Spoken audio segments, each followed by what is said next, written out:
another one, man. 4 disturbing true night shift stories, man. This a little personal. Cause your boy work night shift. Your boy work night shift. You feel me? That's a little personal.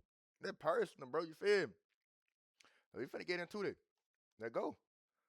No further delay. Let go. I ain't gonna lie to you. I ain't like night shift gas station will always have the crazier stories, bro. I ain't gonna lie to you. I don't think there's no job referring to a night shift more crazy than a gas station, bro. It got to the point where like gas stations, a lot of gas stations used to be 20. A lot of gas stations used to be 24/7. I think all of them used to be 24/7. Until a lot of shit started happening, different shit started happening. Whatever, like now we gotta close up at night. So at the first of the gas Okay, station so I used to work night shift at a small hotel, and this happened about a year ago.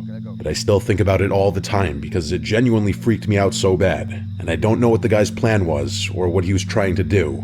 And it honestly makes me feel sick when I remember just how long he was there and that I didn't even realize he wasn't supposed to be there. The hotel was small, only 3 floors and maybe 40 rooms total. It wasn't a busy place. Usually we only had about 10 or 15 rooms filled on weeknights. I worked from 10 p.m. to 6 a.m. It was usually really boring and quiet, which was fine with me. I would just sit behind the desk, do some paperwork, sometimes check the cameras, sometimes watch YouTube on my phone if it was really dead. The lobby wasn't big, just the desk and some couches off to the side with the TV. Nigga, why the fuck is your hotel built like a fucking hospital waiting room, bro? Why that shit built like a fucking primary care, bro? Like, what type of fucking hotel built like that, bro? And then some vending machines in the corner. Behind the desk was a little office where I had a computer and a chair and a glass window so I could see the lobby while I sat in there. At night, the front doors locked automatically, so guests had to buzz in, and I would press a button to let them through. Usually nothing happened after. Nigga, that gotta be the safest hotel I ever seen in my fucking life, bro. They gotta be one of the safest hotels I ever heard of in my fucking life, bro. Yeah, I ain't gonna lie, that's a legit hotel. That's not a motel, bro. Now I don't think hotels are that fucking safe. That motherfucker said they automatically lock doors on that, bro. You gotta buzz in and your ass get a glass shield. Yeah, that shit mad midnight, except the occasional guest coming in late. What happened to your ass, bro? But one night, this man came in around 11, and everything about it still makes my stomach drop when I think about it. He buzzed the door, and I let him in. He looked mid-40s, tall, kind of skinny, but not too skinny. And he was wearing jeans and a baseball cap, carrying a backpack. He walked up to the desk and asked if we had a room for the night. I told him yes and gave him the price, and he nodded and pulled out a card. I swiped it, it went through, and I gave him a key card for room 240. First off, bro, your fucking hotel is fucking creepy, bro. Well, I would never stay in a hotel that looked like that, bro. Why the fuck do the office look like a primary care and an actual hotel look like a fucking dormitory for a college, bro? Why the fuck do it look like this, bro? 14 on the second floor. I remember he looked at me for a second too long before he left. He had this kind of blank expression, and his eyes stayed on me for maybe 3 or 4 seconds after I handed him the key. Then he turned and walked off toward the elevator. Nothing about it screamed dangerous right away, but it was enough to make me notice him. After that, I sat back in the chair and played on my phone for a while. Around midnight, I looked up and he was back in the lobby. He didn't come to the desk, he just walked past me and sat down in the lounge area with the couches. The TV wasn't on, but he just sat down facing it. I figured maybe he couldn't sleep or something. Some guests hang out in the lobby sometimes, so I didn't think too much of it. But then after half an hour, I realized he was literally just sitting there doing nothing. He wasn't on his phone or reading. He wasn't even dozing off. He was just staring straight ahead. 4 disturbing true night shift horror stories, bro.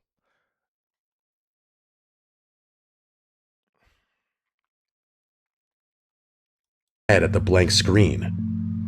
I got up at one point to grab water from the vending machine, and when I walked across the lobby, I felt him turn his head and watch me the whole way. I didn't look at him directly, but I could feel his eyes. Are you a...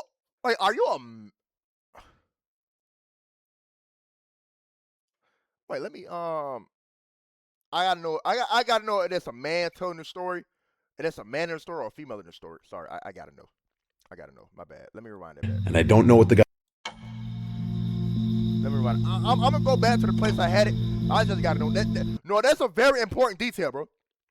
That's a very important detail, bro. I gotta know if it's a nigga, if it's a man or a female in this story, bro. Karen. Okay, you're a white woman. I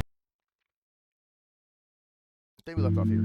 Around midnight, I lobby sometimes, so I didn't think too much of it. Okay. But then after half an hour, Damn. I realized he was literally just sitting there doing nothing. He wasn't on his phone or reading. He wasn't even dozing off.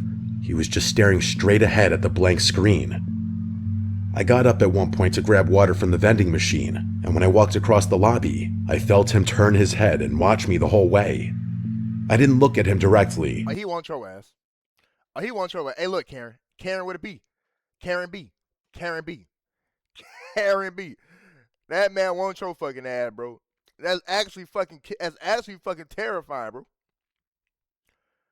The fact that you seen this man staring at a blank TV for 40 minutes, for over half an hour, not moving, not dozing off, just staring at a blank TV, and your ass decided to leave the safety of your glass panel, your little glass box, to go walk across the lobby to get a bottle of water, crazy, bro.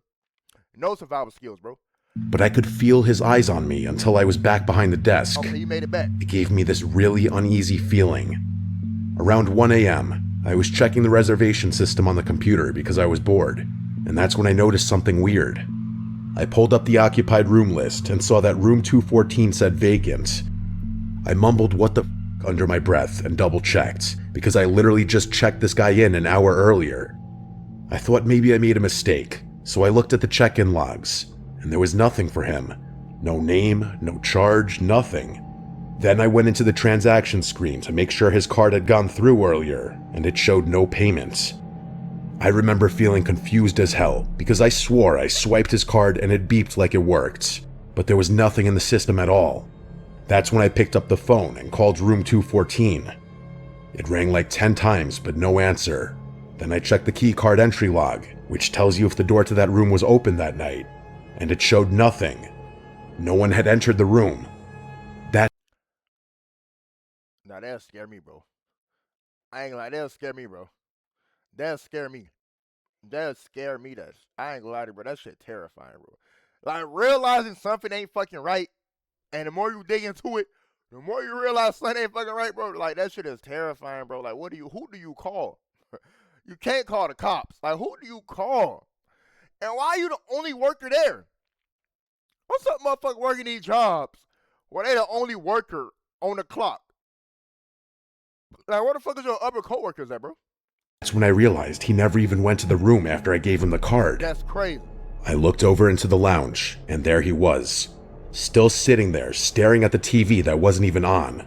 The whole time, bro. The whole time he paid for the hotel room. You gave him the card to get into the room. The motherfucker, he don't even go to the room.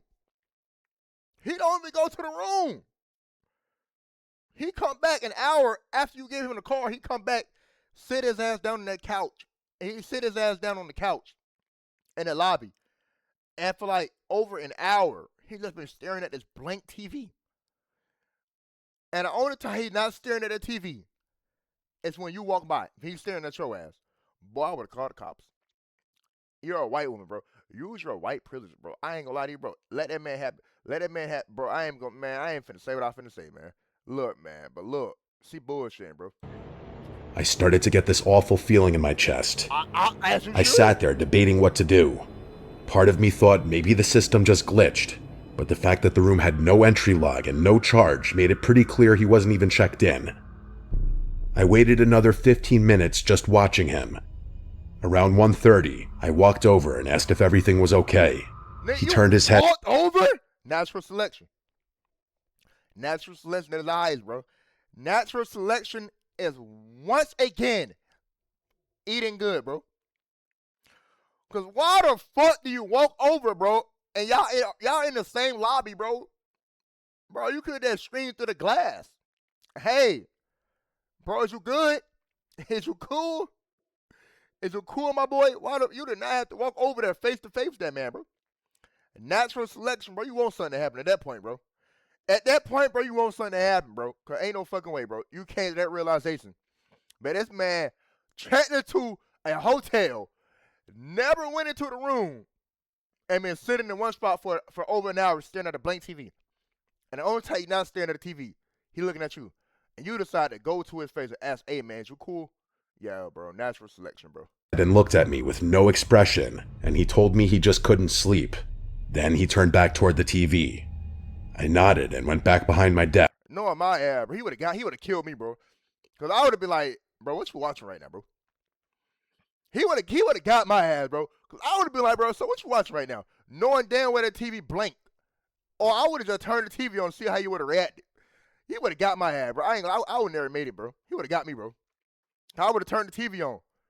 Or I would have asked his ass, bro, what the hell you watching, bro? Yeah, I ain't gonna lie, yeah. Desk, but my hands were shaking. Around 2, I noticed he wasn't sitting in the lounge anymore. My stomach dropped right away because I didn't see him in the lobby at all.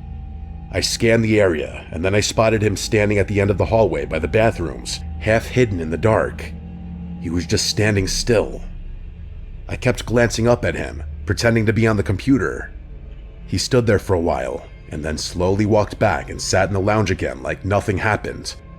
I called my manager at home and explained what was going on. She sounded tired and told me to just keep an eye on him and call the police if he did anything threatening. I remember hanging up and thinking that it already felt threatening, but I didn't know what else to do. I checked the security cameras after that.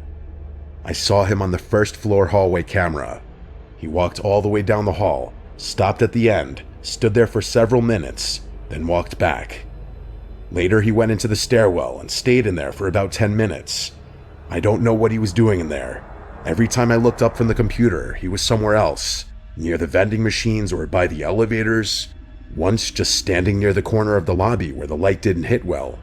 He was always staring. By 3:30, I couldn't take it anymore, so I called the non-emergency police line and explained that there was a man in the hotel who I didn't think was a guest. They said they'd send someone. While I was waiting, I noticed he moved again, this time closer to the desk. He was standing maybe 15 feet away, just watching me. He didn't blink much, and he definitely didn't speak. He just stared like he had a staring problem. I pretended to type something on the computer, but I was so scared I could hardly breathe. At around 3:50, the buzzer went off, and I thought maybe it was the cops already, but it was just another guest coming back late. I let him in quickly, and the man turned his head and watched the guest walk past. I noticed his eyes follow him the whole way across the lobby. That scared me even more, because it was like he was studying him. A few minutes later, the man disappeared again. I checked the cameras and saw him standing outside one of the guest room doors on the first floor, like he was literally just standing there. So that's when I called actual 911. I told them he was outside a guest's room and I didn't know what he was trying to do. They said officers were on the way. I kept my eyes glued on the camera feed, and he just stood at the door for about 3 minutes, then slowly walked back to the lobby. When he came back, he walked right up to the desk this time and leaned over the counter. He looked at me and asked if there was any food. His voice was so low it was disturbing. I told him there were vending machines in the corner. He gave a small smile, then walked away. I just sat there staring at the clock, begging the cops to get there. Finally, around 4:10, 2 officers showed up. I let them in and pointed right at him. He was back in the lounge, sitting down. They walked over and talked to him for a few minutes. They asked for his ID and asked him questions I couldn't hear. Then they walked him out. One of the officers came back and explained that the guy wasn't a guest at all. The credit card he gave me was stolen, and he had no bags or reservation. He had just been pretending so he could get access to the building. They charged him with trespassing and the stolen card. After they left, I sat there shaking until my shift was over. Every time I looked at the cameras, I expected to see. You stayed your whole shift? You stayed? You stayed? Is it cool? You vet down bad? You that financially straight? You vet bad financially? You stayed? I would have left. I would have left. Stayed my whole shift. But I was telling my manager, I'm out there, bitch. I would have called my manager, text their ass like, hey, man. Yeah, I'm clocking out. I'm clocking out. Matter of fact, I clocked out. Not I'm clocking out. I clocked out. Because I'm clocking out means that you ain't do it yet. You feel me? You finna do it. You're thinking about doing it. You're considering doing it. Me, I clocked out. I did it. I've done it. It's been executed. The, the thought was formed, and then it was later on executed. I mean, you would have had to fire me that day. You would have fired me. You would have had to fire me, bro. You would have had to. I don't give a fuck if I'm the only person working, bro.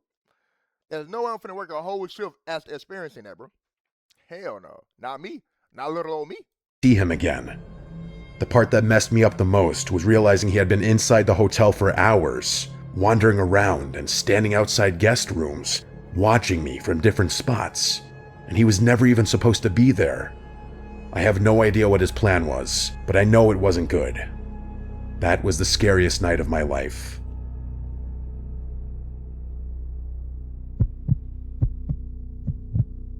Meredith. Damn, is it all women in this store? It's probably a man at the end. My name is Meredith. I'm 24, and I work the night shift at a tiny gas station off County Road 11. It's the kind of place most people don't even notice unless they're out of gas or completely lost. I took the job because it was quiet and predictable. I liked that, or at least I used to. It started on a Thursday night around 1 a.m. Nigga, that obvious ass horror story ass gas station, bro. Like, there's no way you see that gas station like, yeah, man, it's gonna be a chill work area, bro. Like, what can possibly go wrong working here, bro? What can possibly, look at that shit, bro. Any gas station that small, bro, with 2 pumps, you already know what type of time it is on, bro. Man, look, and there's nothing surrounding it, bro, but nothingness, bro. You know what type of time it is on, bro. The air outside was wet and still, and the hum of the overhead lights had been getting under my skin all shift. I was just about to microwave a cinnamon roll I didn't even really want when the door chimed. A man walked in, mid-40s, maybe older. He had a green coat, messy hair, and dry lips like he hadn't smiled in years. He didn't head for the coffee or chips like most people. He just stood near the counter, staring at me with this strange kind of familiarity. "Hi," I said, forcing a polite smile. Then the man said, "You always work this late?" I blinked and said, yeah, mostly." He smiled. Then he said, "I figured. I've passed through a few times. Noticed it's always you." That unsettled me more than I let show. "Oh yeah, right, small town," I said. He didn't leave. Now I ain't like she handled that situation perfectly, bro. Cause no, it would have been me, bro. My mouth would have got me strangled, bro. My mouth would have got me strangled, bro. I'm gonna tell you what the fuck I would have said. I'm back this up a little bit. "Hi," I said, still, and the hum of the overhead lights had been getting under my skin all shift. I was just about to microwave a cinnamon roll I didn't even really want. I'm gonna tell you something, bro. Let you interrupt me trying to microwave a honey bun. When the door chimed, a man walked in, mid-40s, maybe older. He had a green coat, messy hair, and dry lips like he hadn't smiled in years. He didn't head for the coffee or chips like most people. He just stood near the counter, staring at me with this strange kind of familiarity. I was like, bro, you good, bro? First off, I'm asking you fucking good. Cause you staring at me like you got a fucking problem, bro. Are you really staring at me like you got a problem, bro? Like, I ain't gonna lie to you, bro. Staring at me like that, bro. Whatever intentions you had walking in there, bitch, you would have had to go through it at the first 5 seconds in. Cause I'm checking your ass. Or who the fuck you staring at like that, bro? Who you staring at, bro? "Hi," I said, forcing a polite Who the fuck you looking at? I said, like, is you cool? I said, smile. mugging. Then the man said, "You always work this late?" Then I replied, you always ask dumbass fucking questions. I blinked and said, yeah, mostly." He smiled. Then he said, "I figured. I've passed through a few times. Noticed it's always you." Then what you trying to do, bro? What's on your mind, bro? What's on your heart? Then I replied back, what's on your fucking heart, bro? What's on your mind, bro? What's the point? What you trying to do, bro? That unsettled me more. What you trying to get into, bro? Then that unsettled him. Then I let show. "Oh yeah, right, small town," I said. He didn't leave. And they're like, hey, bro, you gotta go. You gotta go right now, bro. Meredith, right? I froze. I wasn't wearing a name tag. How you know I your was name? about to ask him how he knew, but he followed it with saying that I have nice handwriting, and he motioned to the whiteboard where I had written cinnamon coffee is back. Most people dot their I's like circles. You use little slashes. It's very specific, thoughtful. I didn't respond. He didn't buy anything, just stood there for another minute watching me, like he was studying my reactions. Then he finally nodded. I'm Paul, he said. Just curious, that's all. And then he walked out into the fog. After that, he started showing up randomly. Not every night, not enough to scream stalker out loud, but often enough that I Paul trying to fuck something, bro. Paul a weird little dude. Paul gotta catch your hand. stopped assuming it was a coincidence. Sometimes he'd come inside, sometimes he'd just sit in his car near the edge of the lot with his headlights off. One night, I tried to ignore him. He came in, bought a bottle of water, and lingered like always. You're quieter tonight, he said. Long shift, I muttered. He slowly looked around the store, like he was taking inventory of everything. It must get lonely, just you out here in the dark, no one else for miles, he said. I'm fine, I replied. He leaned on the counter. You ever get scared, being a woman alone at night? What the fuck? His voice wasn't threatening, that's what made it worse. It was curious, like neutral, like he was asking about the weather. I stepped back, and I asked, do you need anything else? He tilted his head. You always keep the door to the back room locked. Smart. I would be like, nah, I'm not scared, bro. I got that 45 under that bit. Nah, cuz, bro, cause I got that motherfucking revolver, bro. Cause I got that Smith & Wesson right here, bro. Cause I got some shit that leave your ass smoking. I got some shit that leave your ass smoking like a hot cinnamon roll, bro. That's why I ain't really scared, bro, nothing, bro. Oh, I keep the back door locked.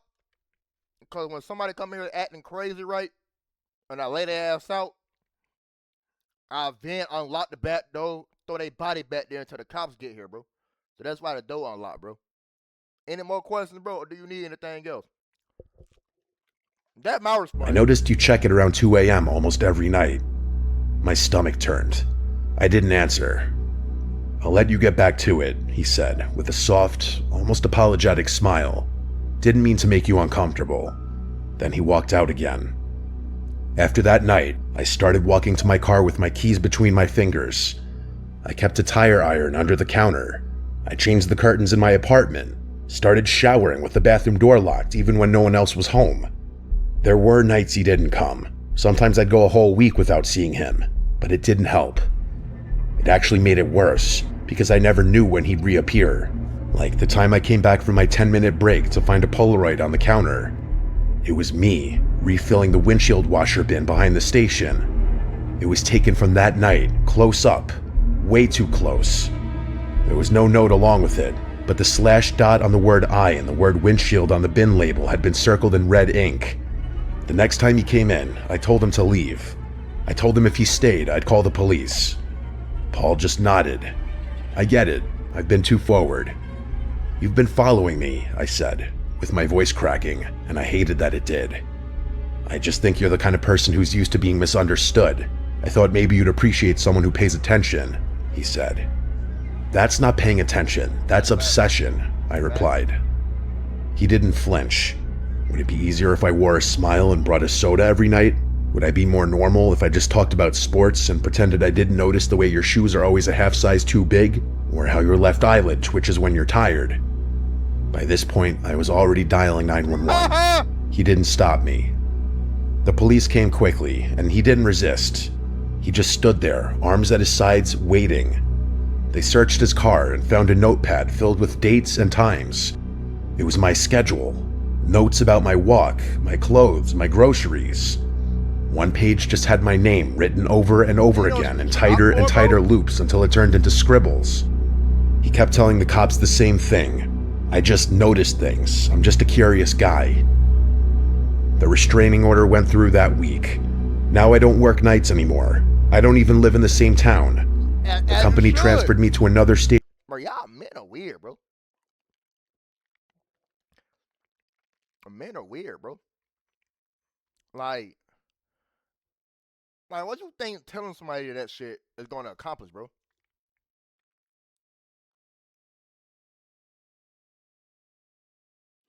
Like dead ass, bro. What you think what you think they gonna accomplish, bro? Telling the female, all doing all that shit, bro. Like how you like what you think gonna happen after that, bro? You think it's gonna fuck with you, bro? It's gonna be like, you think it's gonna be like, oh, you know, it's little things for real. I like that. What's your name? Paul, you said? Here, my number. Like, how you, like, what the fuck is going through people's minds, bro? I'm scared to know. I know that's a rhetorical question. I don't even want to know. I don't want to know what goes fuck through people's minds, bro. And I'm straight, bro. And the shit you're willingly openly doing is already sick as fuck. So I can only imagine the shit you think about in your head, but you're not telling everybody. You're a sick fuck, Paul. Making all the rest of the Pauls look bad. You're a sicko. You're a fucking sicko, Paul. Noticing things. How you noticing things, but you ain't noticing you're a fucking weirdo. Writing in a fucking notepad. Fucking eyeball. I hate you, Paul. 2 hours away. But even now, when I drive home and see headlights behind me for too long, I feel the back of my neck tingle. And sometimes, I still think about the way he said my name. Like he already knew what it would sound like in his mouth. Like he'd been practicing it. Nah, bro. That's not want to be different, bro. I he did want to be different. But damn, my boy, you should have been nonchalant. I don't even know. You should have cracked jokes on that. I want to start this off by saying at the time I'm writing this happened to me just last night. God damn, I worked. God damn. God damn. 529 for gas? That's the scary shit. That's the scary thing about all these stories. That's the scariest thing so far. God damn. What the fuck type of town it was? A recession? COVID? Why the fuck are gas prices damn near $3, bro? That's crazy. The overnight shift at a 24-hour gas station. I'm a 22-year-old female, and I've been working there just shy of 2 months. I work the weekend shifts, which is Thursday through Saturday, while another coworker, who I'll call Max for privacy reasons, works the weekdays of Sunday through Wednesday. My coworker Max and a friend of his I'll call Ben had come into the station at about 2:30 a.m. to get some coffee and say hi. Max and his friend had taken some magic mushrooms a couple hours before they came in, so when I saw them, they were all giggly and shit. Honestly, it was pure entertainment for me. As we were talking about random stuff, Ben had made the comments about how there was a car parked in the parking lot with its lights off but running, with someone inside that had been there before they pulled in. That's rare. It's not many stories where shit happened, right? And you got friends there with you, bro. I think it's the only, it's extremely rare. But you got friends that's there with your ass, bro. I know he ain't finna hold all three of y'all asses. He said when he questioned the guy said he was waiting for a DoorDash. First off, that's a cold ass fucking car. That's a cold fucking car. Me personally, I don't like coupes. I don't like coupes, bro. I don't like coupes. Don't know why, bro. I don't like it, bro. I like a 2-door on a sports car. Like on a exotic car. But a 2-door coupe Porsches and shit, bro, I don't know. This shit look goofy to me, bro. But that shit look tough. Order. Normally that wasn't out of the ordinary for DoorDashers to wait in their car while we packed an order up. What was odd was I hadn't received an order in almost 2 hours. I spent most of the night in the back of the store.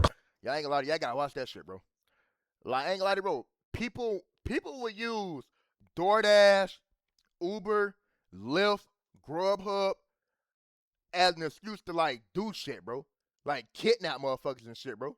Like, bro, it was one time a motherfucking Uber driver told me, bro, that they had to change a lot of policies, right? Because motherfuckers would print out a Uber logo, right, and stick it to their windshield and just randomly try to tell people, hey, I'm your Uber driver, and if they order, like, they'll blindly tell people that, right? Until they come across a motherfucker who actually ordered an Uber, and they get them in their car and take off with their ass. Yeah, bro, you gotta watch out for shit like that, bro. You gotta watch out for that, bro. You gotta watch out for that shit. But that's why Uber got all those steps, like, oh, check the license plates, check that, and if your driver ever goes off route, that Uber will text you like, hey man, is you good? You feel me? It's a lot of precautions. It's a lot of them, bro. Because before motherfuckers just get kidnapped and shit, bro, shit would go down. You feel me? I'm glad they finally did that shit. Cleaning. You know what's crazy? Before I continue, they need to make a horror story about Snapchat, bro. I know you're like, bro, what the fuck you talking about? Why Snapchat? Because with Snapchat, on the topic of crazy shit, when it first got introduced, Snapchat was also the craziest social media app, bro. Because Snapchat had like a forced location. So when Snapchat first started, right? When it first started up, like your location was on 24/7. There was no way to cut that shit off. Like it displayed where you was at all times, and a lot of shit was happening to people, bro. Because if you had the app, bro, even if you didn't know it, motherfucker could track your exact location, bro. So I was surprised there ain't no horror story for fucking Snapchat. Away from the tills and the front doors, so I couldn't even see the parking lot. We waved it off as nothing, and the two guys went outside to smoke a cigar and play with Max's dog, who they brought along. At first, I didn't think much of it, but once I was alone, I thought it was a little weird considering I didn't know how long they'd been out there before my coworker came in. Fast forward about an hour, and they came back in to get more coffee. It was at that point Max told me more about how the car had been out there parked in a spot that even when I went to the register, I couldn't see it due to the wall. He told me that the entire hour they were out there playing with his dog and smoking in the parking lot, the man in the car had switched between watching them and looking like he was texting someone on his phone. When Ben had noticed this, in his high as hell state, he walked over to the car and asked, "What's up? Why are you looking at us?" That's fact. At that point, the man had tried to pretend he didn't speak any English. When that didn't work, he switched to English and started saying he must have had the wrong address before hightailing it out of the parking lot. He was definitely higher than Max at that point, but what made it really creepy was Max said that the car looked brand new and had no license plate. He also noticed there was a pile of blankets in the back, enough to hide someone under. And when the man was confronted, another car had just pulled into the lot with its lights off, a car that also looked brand new and had no license plates. And as soon as the first car had started driving away, the car that had just pulled in immediately followed them out. Max had stayed another 15 minutes before they headed out and told me to be careful and to keep an eye out. At about 6 a.m., he came back in for more coffee, and he was definitely sober, so we talked more about it.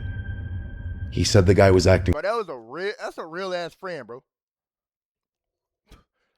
That's a real ass friend, bro. I ain't gonna lie to you, bro. When I was in high school, right? Even when I was in high school, outside of high school, right? There was like when I don't know if y'all remember Rite Aid, right?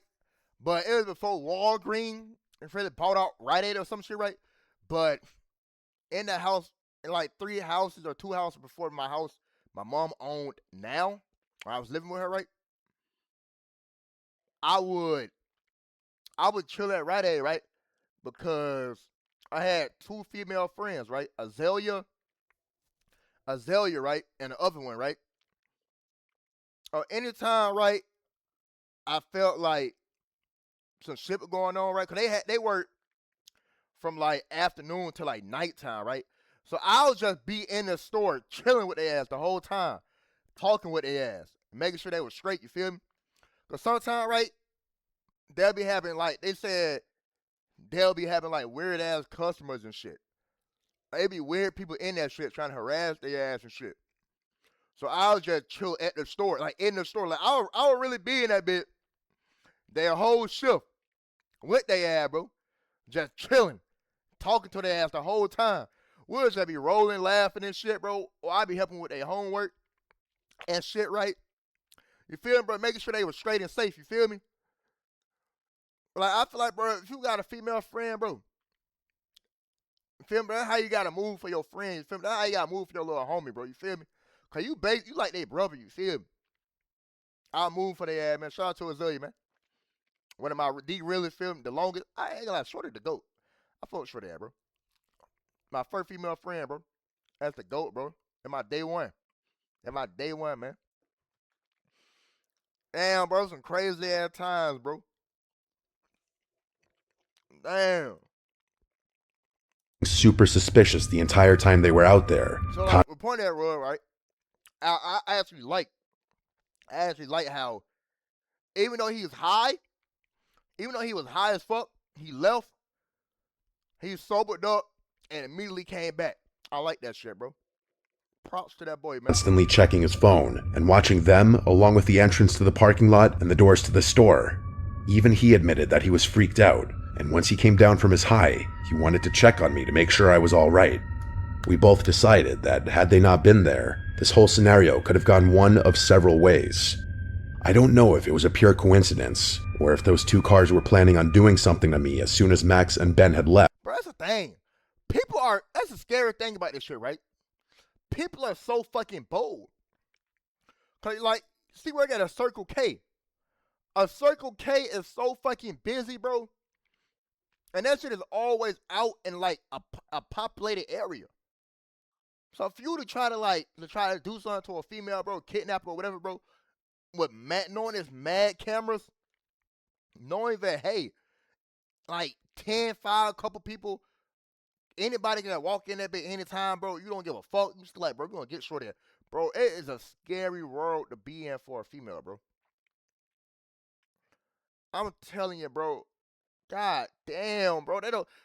These motherfuckers don't give a fuck if it's in public, bro. That shit crazy, bro. I'm just hoping, bro, that wasn't their actual intentions, bro. That as like the grab her or some shit, bro. I hope they just had like other intentions. But I'm glad none of it came to fruition. And I was alone. I may carry a knife on my person for protection, but my gut tells me that from what they described, that if there were multiple people, it might not have been any good. And if they hadn't been there just playing like kids in the parking lot, something terrible just might have happened to me. I work again tonight, and I'll update if anything happens during my shift. I really wish I didn't have an update. Damn it, update? Hey, I ain't gonna lie to you, bro. I thought the video was gonna end. I thought the video was gonna fucking end, bro. The fact that in a fucking update, that motherfucker said I got an update for you, bro. I wish I didn't have one, bro. That's fucking crazy. For you, but I do. The car came back again during my shift. This is how it happened. It was about 3 a.m., and I was mopping the floors when 4 guys came in to get coffee and some snacks. I was ringing them up when one of them asked if I knew anything about the car that was at the far end of the parking lot, running with its lights off. I looked at the man and asked, what car? He then went on to tell me there was what looked like a brand new Subaru with no license plates running with what looked like 2 guys arguing in the front seats. I could feel my heart drop into my stomach when he said this. I told the group that a car with that same description had been sitting in the parking lot the night before, but there was only one guy in it, who I assumed to be the leader of this group, told me as they were pumping gas, they noticed the car as it had been there when they pulled in, and how it just sat there as they filled up their truck. He told me as they were walking to the doors, they passed the car, since they were at the pump farthest from the doors. He said that as they passed, they could hear a guy not quite yelling, but talking pretty loud and pointing towards the doors of the store. As they passed, one of the guys started to walk towards the car to ask if everything was okay. When the guys in the car finally noticed them, they proceeded to put the car in reverse and drive away. I told them that I believed that was the same car from the night before that had been acting suspicious when there were others in the parking lot, and when confronted, he seemed panicked before leaving with another car following him out. They seemed alarmed and offered to stay with me for a bit to make sure they didn't come back. I asked if they were sure, and when they told me it was no problem, they hung around for about 20 minutes. Bro, I'm telling you, bro, there's no greater feeling, bro, of seeing men act like men, you feel me? And there's no greater feeling, bro, than seeing a woman admit she needs a man, bro. You feel? You get what I'm saying, right? I love that, bro. I love a woman in a woman role and a man in a man's role. You feel me, bro? Because nowadays, bro, there's a lot of females that probably would have been like, that probably would have snapped and accused they ass of doing some shit. You feel me? Or they would have just snapped, or it wouldn't have played out how it played out, bro, with this generation of women. You feel me? And I and it's a lot of men nowadays who wouldn't had genuinely cared or offered to stay with her. You feel me? So the fact of seeing that, bro, that shit really like, I really fuck with that, bro. I really fuck with that, bro. That's how that shit should be, bro. That's how it should be. All that women hating men and men hating women, that shit gotta stop, bro. That shit gotta stop, bro. Cause we dead ass need each other. You feel me?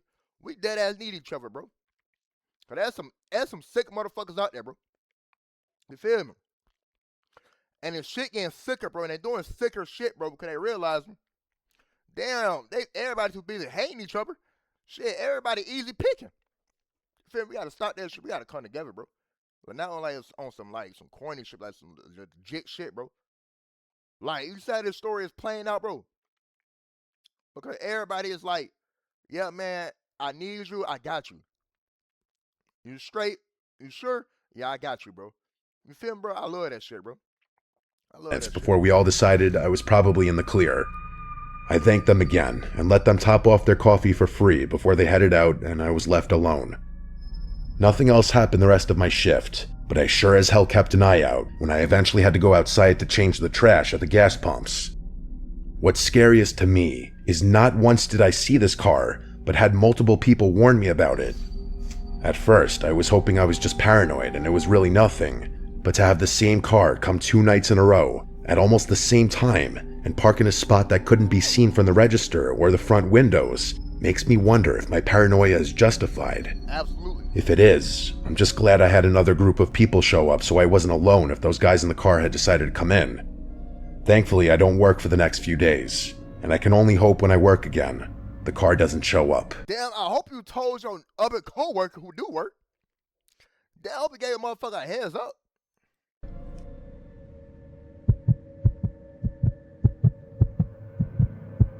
Okay, Dan. My name is Daniel. I'm 29, and I work the overnight shift at a small rural motel. Is that the same hotel from the first one? It's not a chain, just a family-owned place with 2 floors and maybe 25 rooms in total. I usually work from 10 p.m. to 6 a.m. The motel doesn't get much traffic at night, maybe a couple check-ins after midnight if someone is traveling through, but most of the time it's dead quiet. That's why I took the job. I'm not really a people person, so sitting in an empty building most nights works for me. The way it's set up is there's a main office. That would never work for anybody. Anybody normal, bro. Being in a fucking empty building, bro. You're fucking nuts, bro. You're fucking nuts, my guy. And once again, why do these fucking hotels they work at look like fucking hospital fucking rooms, bro? Hospital waiting rooms. Office with the front desk, some chairs, a coffee machine, and a little rack of brochures. Behind the desk is a hallway that leads to a back office. That back office is kind of like a lounge. It has another desk, a couch, a mini fridge, and a TV mounted on the wall.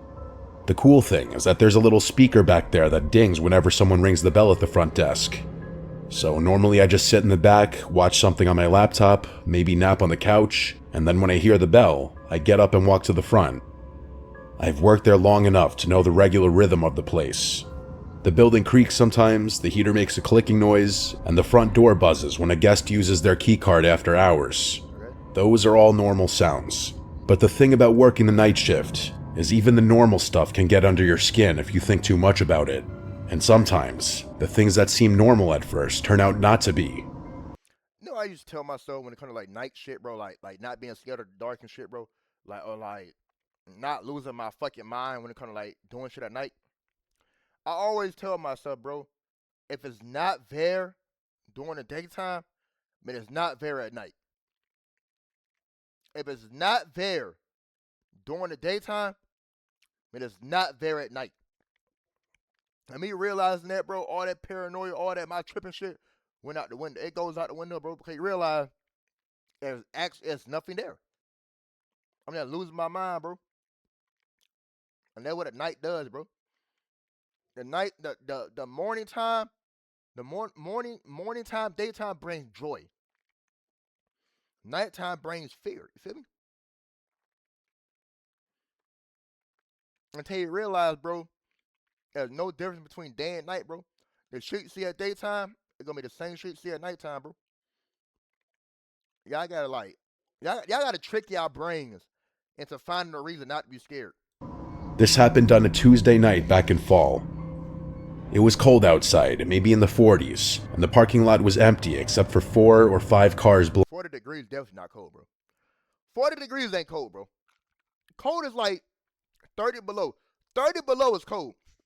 40 ain't cold, bro. belonging to guests. It was about 2 a.m. when I first heard the bell. I stood up from the couch in the back and went into the main office. When I got there, nobody was standing at the desk. The lobby was empty. I looked outside through the glass doors, but the road was dark and seemingly empty as well. There were no cars pulling in or headlights or anything. I thought maybe I had imagined it, but the bell is loud and clear, so I knew I hadn't. I stood there for a minute, waiting to see if anyone came in late, but no one did. So I went back to the lounge. I sat on the couch, pulled out my phone, and scrolled for a while. Not even 10 minutes later, the bell rang again. I jumped up and walked quickly into the main office, but once again it was empty. The hair on the back of my neck stood up this time. I went to the doors and stepped outside. The parking lot looked the same as before. The cars were all parked with their lights off and there was no movement anywhere. The road was completely empty too. I walked to the edge of the sidewalk and looked both ways, but there wasn't a single sign of life out there. I went back inside and sat behind the front desk this time instead of going to the back. I figured maybe some drunk person was messing with me, a ding-dong ditch of sorts. Maybe a guest's kid thought it was funny, but after sitting there for 15 minutes with nothing happening, I started to relax again. I leaned back in the chair, opened my laptop, and figured it was just one of those weird things I'd laugh about later. Then the bell rang again. I snapped my head up so fast that it hurt. The lobby was still empty, nobody in sight. Maybe the bell just broke. My skin started to crawl. I stood up and walked around the front desk to make sure nobody was hiding, but there was no one. I checked the bathrooms of the lobby. I even stepped outside again, nothing. I walked the lot a little, shining my phone flashlight, but it was just dead quiet. I went back inside, and that's when I decided to try something different. Instead of going back to the lounge, I sat down in the chair right behind the front desk. If someone was sneaking around and ringing the bell just to mess with me, I wanted to be there to catch them. I turned the lobby lights down a little so the room was dim, and I just sat there listening. It was so quiet that every little sound made me twitch. The clock ticking on the wall sounded louder than usual. The fridge in the back office clicked on and hummed. Every couple of minutes, the building creaked as it settled. I sat there with my arms crossed, staring at the bell on the counter. 15 minutes passed, then 20. My eyes started to get heavy, and I thought maybe the person had given up. I even started thinking I just imagined the whole thing. Just as I was letting myself relax and doze off, it happened. The bell rang, only this time I saw what was doing it. A pale hand came up from under the front desk, reaching over the counter and pressing the bell right in front of me. I jumped up so fast I'm sure the chair almost fell over, and I bolted down the hall into the back office. I slammed the door and locked it, and I stood there in the dark, my chest pounding. My mind was racing, trying to figure out how someone could even be under there. The desk doesn't have much space underneath, but it's enough for someone to crouch if they squeezed in. That meant they'd been hiding just a few feet away from me, waiting. I forced myself to look at the security monitors. There were 4 cameras, one on the lobby, one on the hallway, and 2 on the parking lot. On the lobby feed, I saw the chair had apparently tipped over in my rush. The counter looked empty. Then in the bottom corner of the frame, I saw movement. A head poked out from behind the desk. I couldn't make out details, just the outline and the glint of eyes staring straight into the camera. I backed away from the monitor. I couldn't look at it. I grabbed my phone and dialed 911 with shaking hands. I whispered to the dispatcher that someone had broken in and was hiding in the lobby. She told me to stay where I was and that officers were on the way. While I was on the phone, I watched the monitor. The person's head disappeared, and then I saw the person crawl out from behind the desk on hands and knees. He crawled to the door and then stood up. He was tall and wearing a hoodie with the hood pulled tight, and his posture was hunched over. Then he turned around and started walking around the lobby like he was looking for something, and then he turned and walked out of the camera frame toward the hallway that led to the back office. I pressed my back against the locked door. A moment later, the knob rattled. Just once, a very slow rattle, and then nothing. The dispatcher kept asking if I was safe, but I couldn't even answer for a few seconds because my throat felt like it was closing up. After what felt like forever, I heard slow footsteps moving away. I rushed back to the monitor. The man was pacing around the lobby again. At one point, he stood in front of the glass doors and just stared outside like he was waiting for someone. Then he walked over to the brochure rack and started flipping through the papers, as if he were sarcastically killing time. Minutes dragged by. Finally, I saw flashing blue and red lights through the parking lot cameras. The cops pulled up. 2 cars. The man must have seen it too, because he suddenly bolted out of frame. A second later, I heard the front doors open.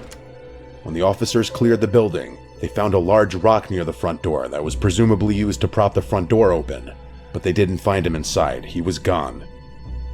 They searched the lot, checked the road, and the officer told me whoever it was must have slipped out as soon as they pulled up. I kept replaying it in my head after. The way that hand just came up from under the desk and pressed the bell, calm as anything. No, I think you got it the worst. No, you definitely got it the worst. I ain't think you gonna get it the worst. No. That shit literally had me fucking speechless, bro. I was like, who the fuck? First off, how the fuck are you that tall? Crouched over in that little ass area, bro. Yeah, bro. Sometimes, bro, the scariest stories don't gotta be ghosts, creatures, or nothing, bro. It can just simply be man, bro. Humans, bro. Humans, bro. Because sometimes simply be the scariest shit you'll ever experience, bro. Mr. Nightmare, you done did it again, my boy. And with that, catch you on the next one, my boy.